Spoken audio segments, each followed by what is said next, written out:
जय जय राम कृष्ण हरी, जय जय राम कृष्ण हरी.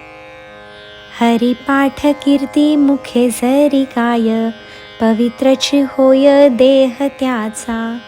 तपाचे सामर्थ्ये तपिनला मुप, चिरंजीव कल्प वैकुंठी नांदे. मातृपितृभ्राता सगोत्र अपार, चतुर्भुज नर होऊन ठेले. ज्ञानगूढ गम्य ज्ञानदेवा लाधले, निवृत्तीने दिधले माझ्या हाती. हरिमुखे म्हणा हरिमुखे म्हणा, पुण्याची गणना कोण करी. हरी पाठ कीर्ती मुखे सरी गाय, पवित्रची होय देह त्याचा. ज्ञानोबा म्हणतात, हरिपाठ कीर्ती मुखे सरी गाय. आता हा कीर्तिमुख शब्द इथे आला आहे. तुम्ही कीर्तिमुख कधी पाहिले आहे का?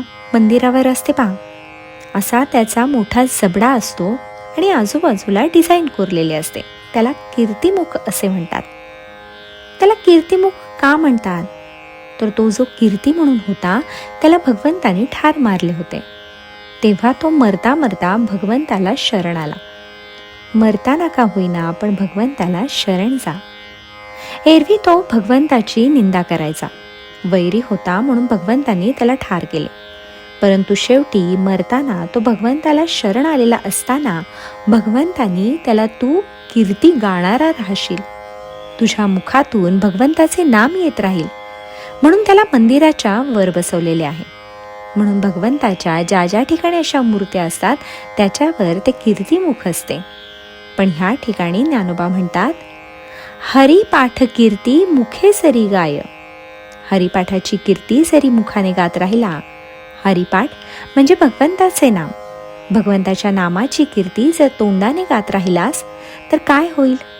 ज्ञानोबा म्हणतात, पवित्रची होय देह त्याचा. बघा, त्याचा देह पवित्र होऊन जातो.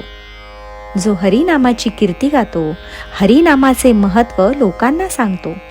अहो, मुखाने हरिनाम घ्या हरिनाम घ्या, हरिनामाचे महत्त्व सांगणारा जो कोणी असेल त्या हरिनामाच्या कीर्तीने त्याचा देह शुद्ध होतो, सात्विक होतो.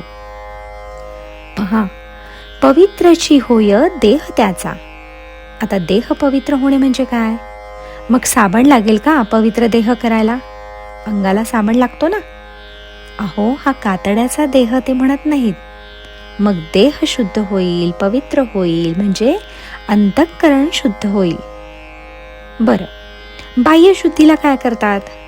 लोक तर अंगावर असे झाकपक कपडे घालतात. अलीकडे तर पांढरे स्वच्छ कपडे निघालेत आणि साबण तर काय नाना प्रकारचे निघालेत आणि पावडरी पण किती निघाल्यात. एवढ्यापुरतीच बाह्य स्वच्छतेला किंमत आहे, परंतु खरी किंमत आहे अंतःकरणाच्या शुद्धीला. म्हणून ज्याचे अंतःकरण शुद्ध झालेले आहे त्याचा तो जप असेल तो अतिशय शुद्ध, पवित्र आणि भगवंताला आवडणारा असेल. कारण तो जो जप येत आहे तो अशा शुद्ध अंतःकरणातून, पवित्र अंतःकरणातून येत आहे. हे बघा, तुमच्याकडे भांडे आहे. तुम्ही दररोज पहाटे दूध घेण्यासाठी दुधाचे भांडे घासून पुसून स्वच्छ करूनच ठेवतात आणि दूध घेता की नाही? समजा त्या दिवशी तुम्ही कुठेतरी बाहेर गेला असाल आणि तुमच्या घरातल्या माणसाने दुधाच्या भांड्याऐवजी ताकाचे भांडे त्या ठिकाणी नेऊन ठेवले. काही काही भांडी जवळजवळ दिसायला सारखीच असतात. आता ताकाचे भांडे तिथे ठेवल्यामुळे या घरातल्या माणसाला काय वाटले की भांडे काढून ठेवले आहे आणि मग सकाळी तो दूधवाला येतो आणि दूध त्या ताकाच्या भांड्यामध्ये घालतो. आता ताकाचे भांडे तुम्ही कितीही विसळून ठेवा हो, त्याला ताकाचा, दह्याचा वास येतोच. तो दुधाला लागला की थोड्या वेळाने ते दूध नासायला लागते. थोड्या तासाभराने पाहता पाहता ते दूध दही होऊन जाते. काय झाले हो? कशामुळे असे झाले? दररोज तर दूध चांगलेच राहते. मग तुम्ही त्या दूधवाल्याला दोष देता, ह्याचे दूध आज चांगले नसेल. पण थोड्या वेळाने कळते, अरे ते दुधाचे भांडे तर बाजूला तिथेच राहिले, दुसरेच कुठले तरी भांडे यांनी घेतले.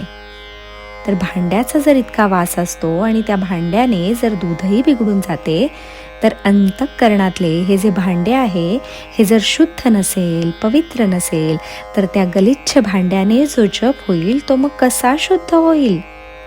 देवाला आवडेल का तो? नाही.